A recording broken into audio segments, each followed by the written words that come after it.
Sunday, and the assassination of Matt Hancock's career continues. That's right, guys. While you're enjoying your wholesome Sunday morning coffee with your kids, Matthew is being oak-shot the fuck up. Obviously, this follows last week's revelations that his ghostwriter, political journalist and Brexit Barbie, Isabel Oakeshott, did a 180 on him, reneging on an NDA and spaffing his personal messages all over the front pages of the Telegraph. Now, Oakeshott maintains that this isn't even really about Matt Hancock. This is about government overreach, about lockdown, about sacrifice. Which seems ridiculous considering the first revelations they went with was how Tories generally manipulate the media, and this photo where Matthew gave Gina a skid mark. Now we're on to day 3, and if you consider those stories the starters, then you should consider today's little thing of olives, maybe. Leaked messages say Hancock told aides he wanted to frighten the pants off everyone. Now this is important because until now, Oakeshott has been telling anyone who would listen that this isn't even about Matt Hancock. It's not about her as a journalist fucking over her sources, and it's not about her handing exclusives to the Telegraph when she actually works for Rupert Murdoch. She wants this to be about lockdown skepticism so much that she terminates interviews when pushed on her own journalistic conduct. Anyway, now today's story is moving comfortably into that arena with messages from Hancock suggesting they could use the new Kent variant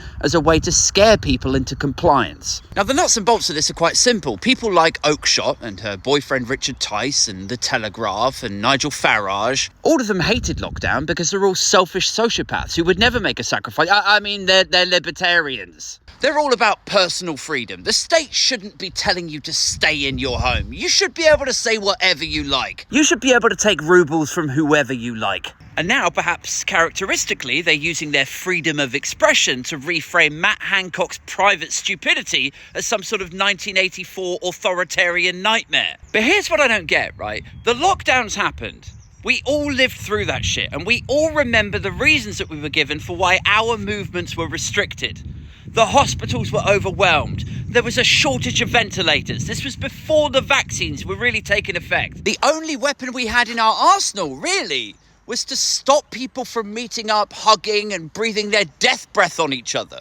And we know that it worked because immediately after the lockdowns, the cases fucking tanked. And now here we are exactly 3 years later and these witless motherfuckers still can't understand that. Like, imagine being that dumb. Or even worse, imagine pretending to be that dumb. Like, yes, I can see how words like scaring and compliance sound bad. But this is Matt Hancock. Like, don't you think it's more likely he was trying to do a good thing shitly?